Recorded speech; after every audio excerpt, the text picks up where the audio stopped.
Jadi kalau kalian mau bertanya-tanya di luar jam pelajaran, kakak akan bantu kalian.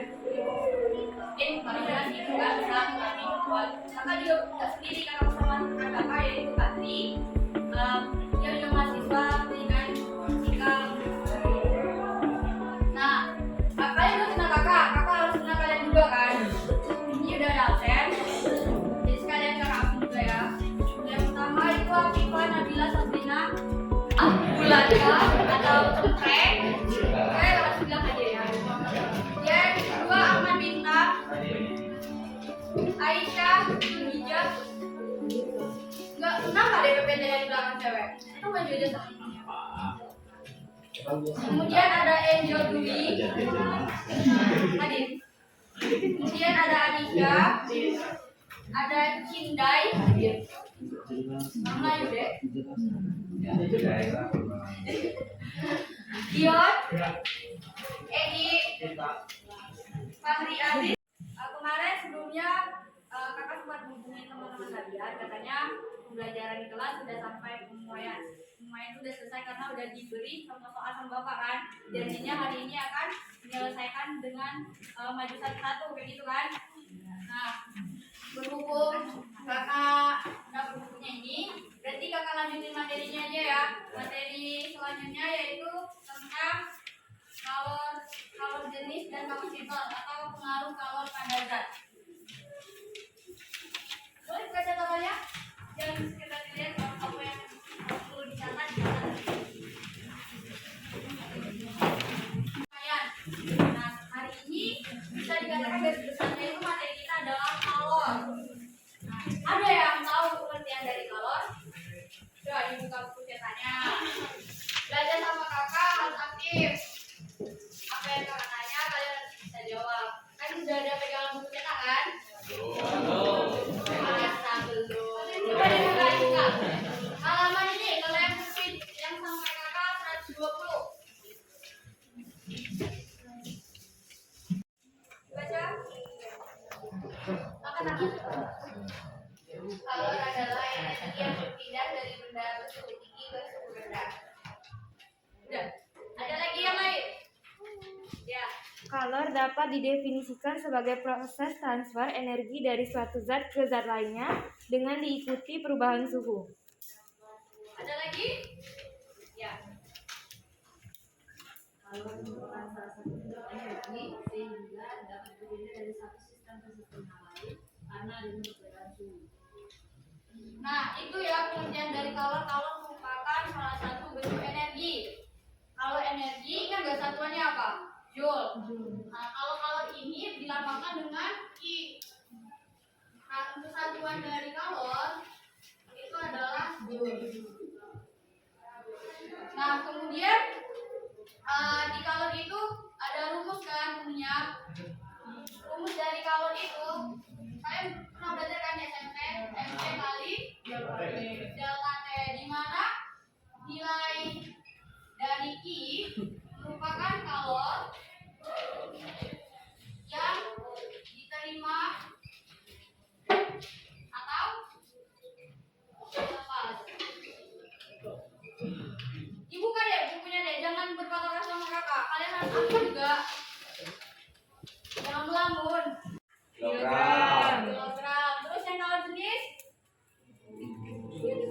Joule per kilogram per derajat Celcius.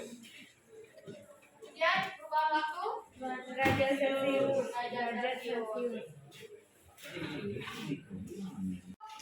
Tadi kan ada perubahan kan katanya. Nah, artinya terjadi perubahan apa saja di kalor itu. Baik, ada grafik ya di sini. Nah, sudah kalian lihat grafik ini enggak? Belum. Nah, kakak jelasin ya. Gini, awal mula terjadilah suhu minus. Kalau minus itu wujud dari zat itu apa? Beku atau cair? Beku kan? Makanya di sini minus derajat Celcius itu melambangkan wujudnya masih berupa es. Kemudian terjadi kenaikan suhu 0 derajat Celcius, itu artinya ada perubahan suhu kan dari minus menjadi 0 derajat Celcius. dengan MC kali delta T.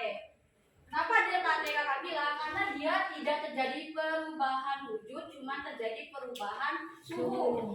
Kemudian untuk menjadi es menjadi cair, itu ada proses namanya, yaitu proses lebur. Nah, di mana di lebur itu adalah suhunya 0 derajat Celcius. Jadi nggak bisa ya kalau untuk kalau itu dari minus ke 0 terus langsung 100, tapi dia harus ada proses lagi namanya, yaitu lebur.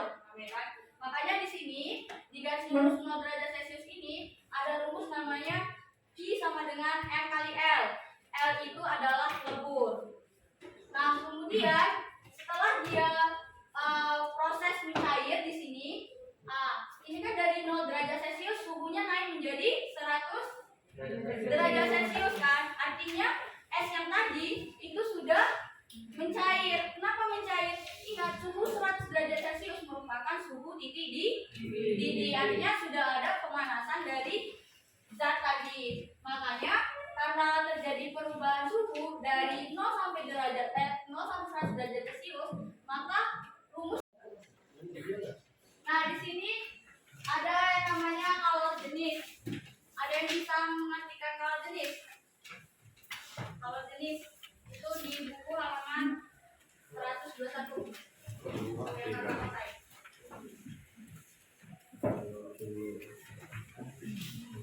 Kalor jenis adalah banyaknya kalor yang dibutuhkan oleh 1 kilogram zat untuk menaikkan suhunya sebesar 1 derajat Celcius. Tahu nggak maksudnya apa itu? Nah, untuk kalor jenis itu sudah ya itu dibilang sama si siapa dia namanya? Satria. Satria.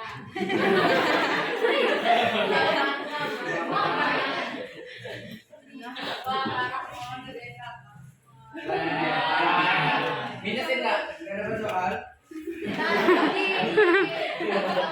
Di layar kakak itu udah ada rumusnya. Boleh kalian catat. Itu rumus dari kalor jenis adalah C sama dengan I per M kali delta T. Di mana C adalah kalor jenis dan satuan joule per kilogram derajat Celcius. I-nya adalah banyaknya kalor yang dilepas atau diterima oleh suatu benda dinamakan dengan joule. Kemudian M itu massa benda yang menerima atau melepas kalor dengan satuan kilogram. Kemudian ada delta T yaitu perubahan suhu. Sama dengan kalor yang tadi ya. Kemudian ada lagi yang namanya kapasitas kalor. Kapasitas kalor, ada lagi yang mau mendefinisikan?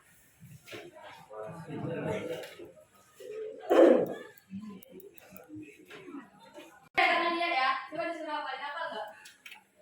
Bukan IPS. Ada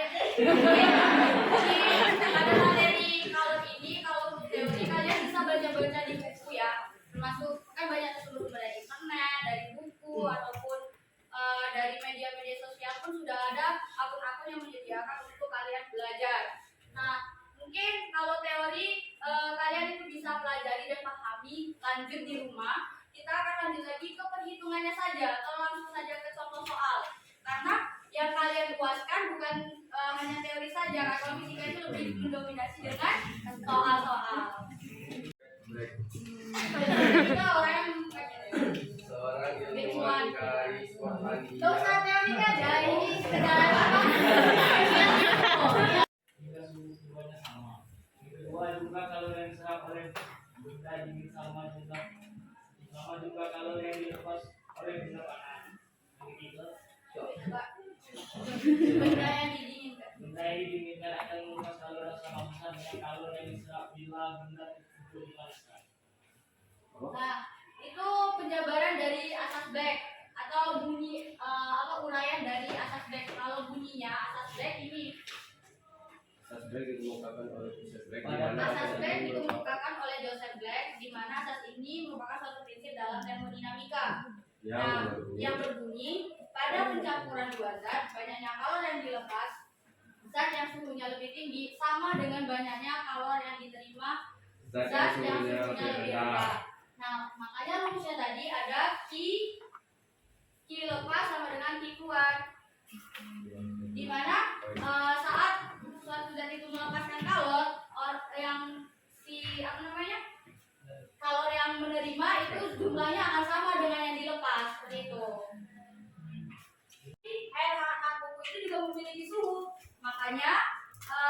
inilah yang akan mengukur dari nilai itu deh, pencampuran dari dua zat itu. Siapa yang menemukan rumus buat namanya ya? Untuk azas black. Biasanya ulangan ya Pak, sering buat Rumusnya rumus kan banyak baru. kan kalau kita rumus baru kan? Ya. Buatlah azas apa nama kan? Kalau itu terjadi tiga perpindahan, yaitu secara produksi, konveksi, dan radiasi. Nah, di masing-masing dari perpindahan ini itu ada rumus-rumusnya. Nah, rumus-rumusnya itu adalah perpindahan kalau benda-benda di sekitar kita, contohnya itu pasti pernah ada proses penerapan dari benda kalau ini, seperti kita sedang memanaskan air. Ada yang konveksi, ada produksi, ada radiasi. Nah, adapun benda-benda yang untuk mengantarkan panas itu biasanya disebut yang bisa mengantarkan panas itu namanya konduktor. Ya, contohnya itu ada tembaga, besi, aluminium. Kemudian benda yang tidak bisa mengantarkan panas itu nama itu disebut dengan isolator. Plastik, kain. Nah, itu udah ada contohnya kan, jelas ya kan? Nah, kemudian yang konduksi. Ada yang mau bacakan nggak? Konduksi atau Coba ada yang video, bacain. Konduksi.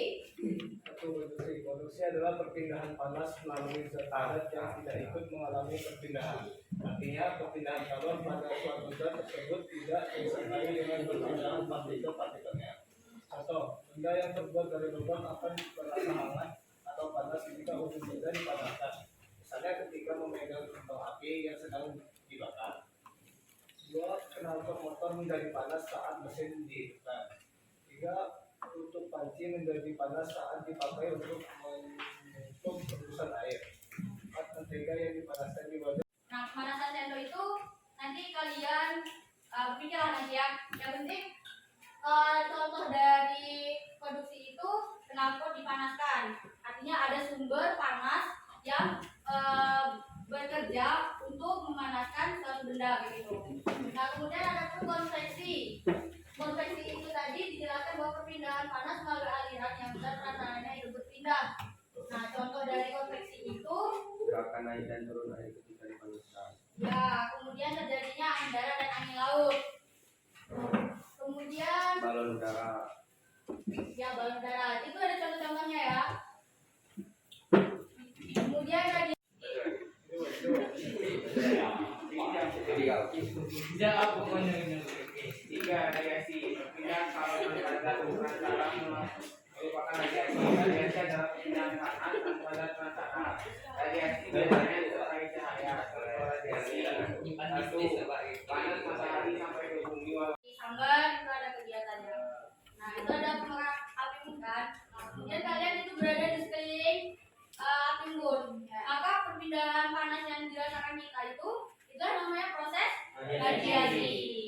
Ada kan merasakan kalian kan kalau dingin dekat api ini lah, bukan maksud amat maksudnya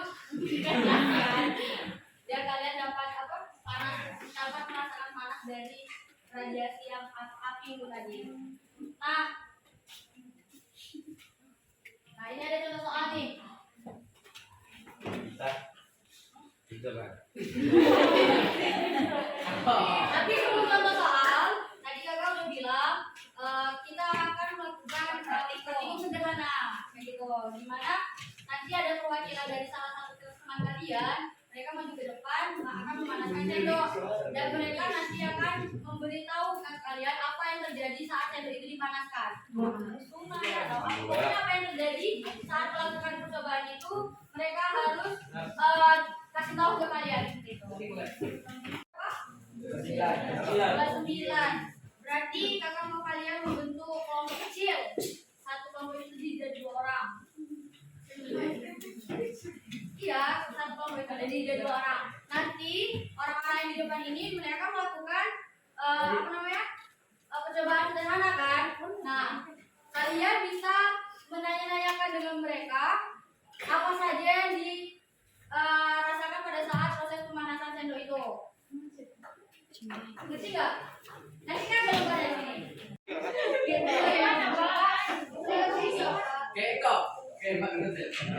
Satria sama siapa?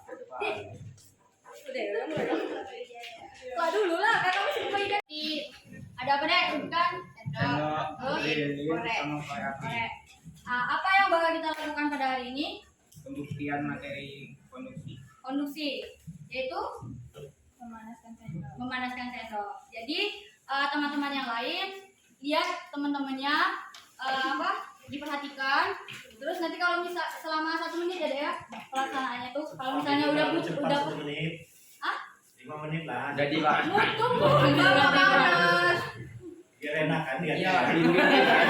Apakah ada perubahan wujud? Apakah ada perubahan suhu? Atau bagaimana? Nanti kan ada pertanyaan di LKS itu. Ya, silakan Dek. Hidupkan ya. Hidupkan lagi. Gimana kalau di depan Febri? Nih.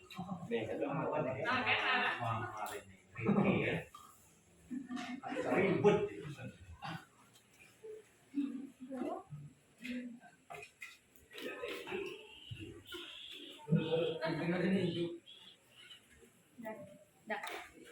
Nah, mau pakai timer nggak? Pakai timer ya? Ada kopinya Dek? Timer.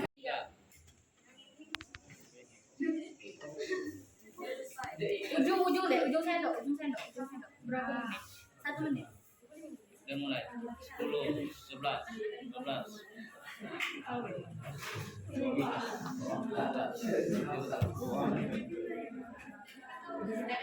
Panas.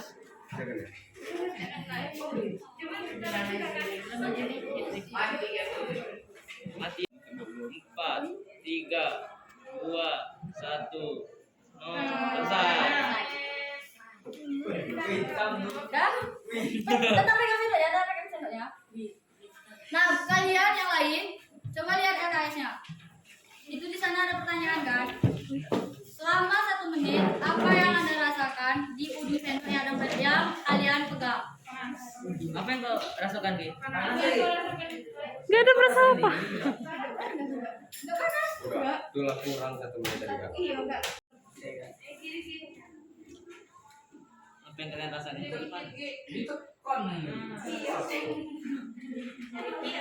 Ya, panasnya berarti Tujuh kali ya. Nah, baik dari praktikum yang sudah dilakukan oleh 3 temannya tadi, tujuan kita itu adalah untuk mengetahui perpindahan kalor itu secara konduksi kan. Nah, nanti di sana ada pertanyaan singkat mengenai praktikum kita yang sederhana ini.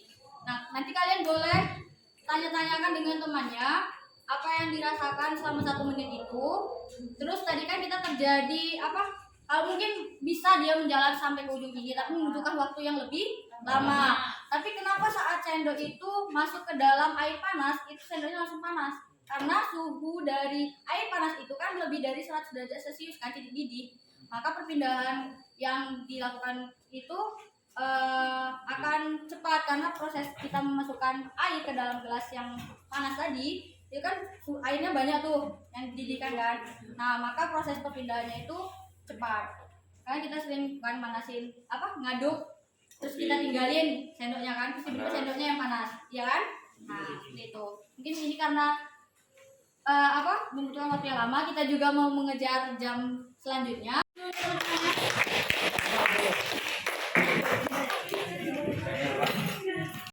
Ayo, siapa yang mau maju? Ini dulu orang. Aku mau ibu tunjuk. Maju. Nah,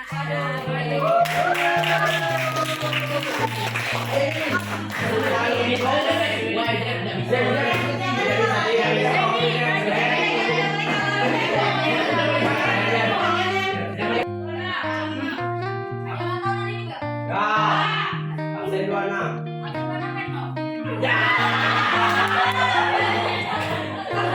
Sekarang bulan 11.